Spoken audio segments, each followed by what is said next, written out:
Gotta be something. Ah. Okay. Where's the old front door?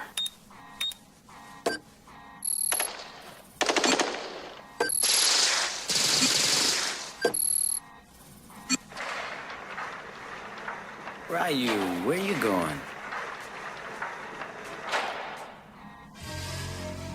Ryu, hang a you, amigo. You're walking. Ladies and gentlemen, welcome to Triple Feature. We were going to be doing the top 5 films in 1994.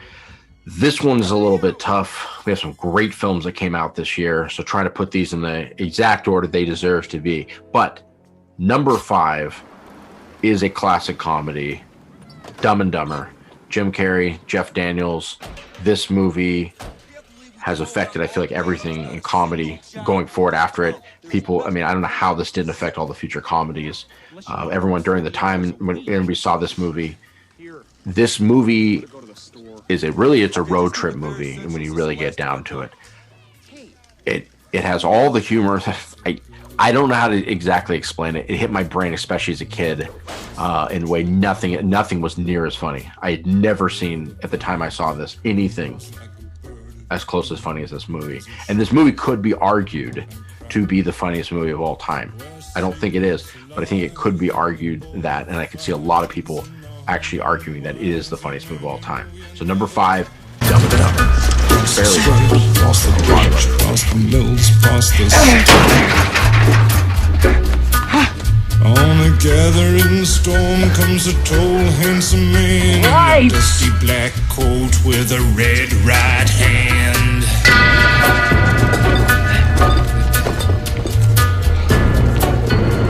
Excuse me, little old lady.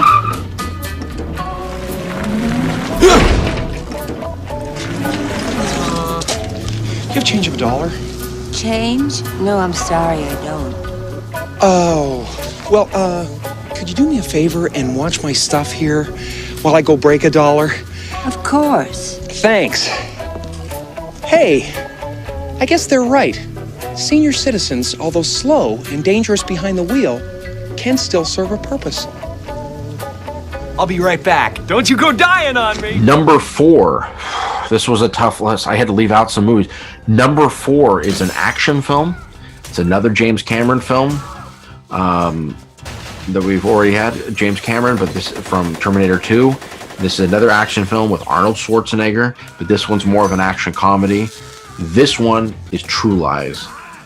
This movie is genius in so many ways, in the way that it deals with a husband who acts as if he just has an everyday job, and yet he's this underground spy, this great fighter, this sort of thing, and that having to realize that his family's in a situation, he's having to look through all this sort of stuff and bring his family in, bringing out all the things that are going on. So you have this great comedy that's going on. It's probably the best role Tom Arnold ever played. It's the funniest he's ever been.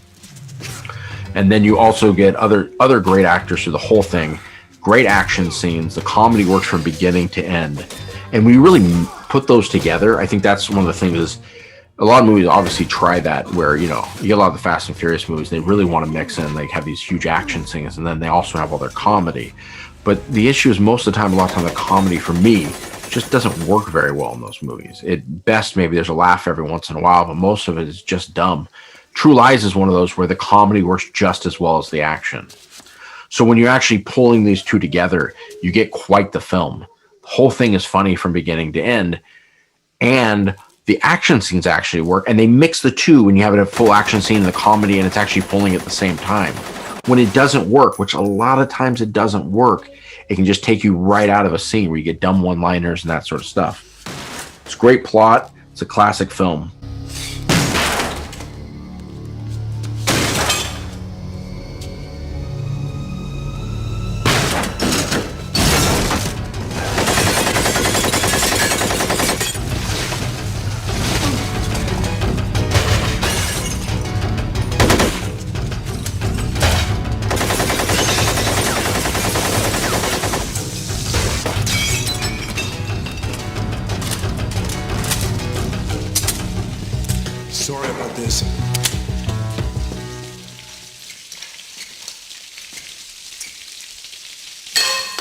Number 3 of my favorite films, 1994. This is probably a lot of people's favorite film. Some people's favorite film ever. It never reached that status for me, and I think there'd be a whole discussion about that. This movie has a gimp. This movie has an Asian woman that's married to Bruce Willis. This movie has John Travolta in his big comeback. It has Samuel L. Jackson. There's tons of memes about this. The story is told out of order, and I remember the first time I saw it, I was like, the ending, I was very confused. I'd never seen anything like it, and I was very angry. Didn't realize that the ending was pretty smart. This movie, number 3, is Pulp Fiction. It's a Quentin Tarantino film. We had Reservoir Dogs before. This movie is more ambitious in the story he tells. I admit that. It's more ambitious in the way that it doesn't end the way you would expect it, the out-of-orderness of it, the weirdness of it, long monologues about stuff. This is a great film. Now, why do I think it's not as good as Reservoir Dogs? I just feel that a lot of times there are stuff, and then again, that could be cut in this. There's some stuff that I think just doesn't quite work. But this movie still is a great film. It needs to be watched. Not like the scene where they talk about the watch, if anybody's seen the movie. Not like that. But this is a film that needs to be experienced and be able to see all the different marks that he hits and the way that Quentin Tarantino works with all this. It's just a great film. The old folks wished him well. You could see that Pierre did truly love the mademoiselle. And now the young monsieur and madame have rung the chapel bell. C'est la vie, say the old folks. It goes to show you never can tell. Number 2. This film actually won Best Picture. And I've heard there's hate on this film, and I just don't understand the hate on this film. Now, I think most people like this film, but number 2 is Forrest Gump. Movie tells a very epic tale of a man who is slow, and yet he's able to accomplish all these crazy things. This film has always worked for me. It has always worked at the end being emotional. It's always worked in the character being funny, but never feeling like we're making fun of the character. It taking us through this journey of all of his accidentalness of stepping into the war and becoming rich and all these different things that he's able to do, and you're able to see it through his lens and his lack of understanding. Now, the movie's a little messed up. Whole time he's strung along by this girl who I just messes with him completely. But this movie is a classic. It should be watched. It's by Robert Zemeckis. It should be watched. It needs to be watched, and it's got Lieutenant Dan in it. So that's all you have to think about it. It's got Lieutenant Dan. Watch it. Where they going? Where they been?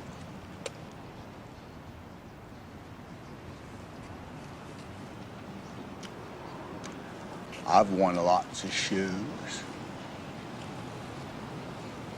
I bet if I think about it real hard, I could remember my first pair of shoes.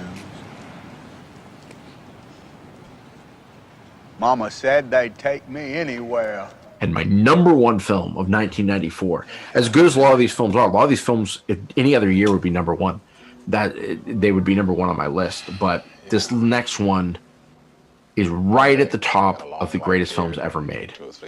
Now, it didn't win Best Picture. It was nominated for Best Picture. It has a weird name. Again, it's not What's Eating Gilbert Grape weird. But this movie, for number 1 of 1994, is The Shawshank Redemption. This movie, Joe and I were discussing this.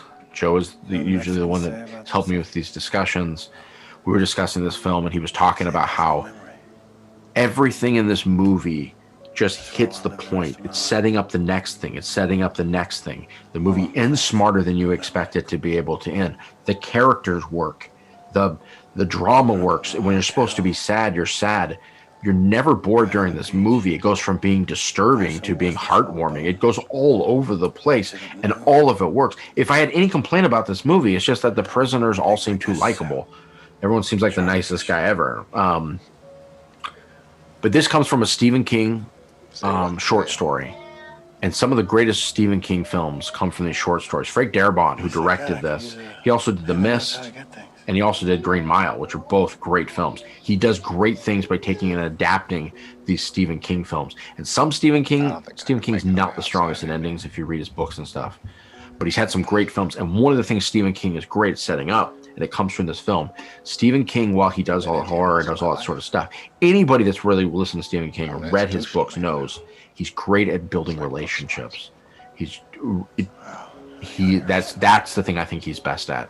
Building relationships within characters and making you care. And Shawshank Redemption, from the short story, pulling over here, it makes you care about not only the main character, but everybody else and everything that's going on, to pulling into such a great ending to the film that even as far as it goes, I usually would complain a bit, but I couldn't even complain about some of the stuff at the very, very end, which I usually would complain about, but I couldn't because the film is just too good. Thank you for watching. We'll be back again talking about 1995. Remember, comment below, tell me what you think about what I just said, your own top 5 films in 1994. Make sure like, subscribe, notification, all that stuff. Again, it helps us. It's what helps the algorithm on YouTube. It just helps us get the video out to more people. People don't know we exist. They don't know. So if you do like this and you want to help us be able to just reach other people, that'd be awesome. Thank you. I guess it comes down to a simple choice, really. Get busy living, or get busy dying.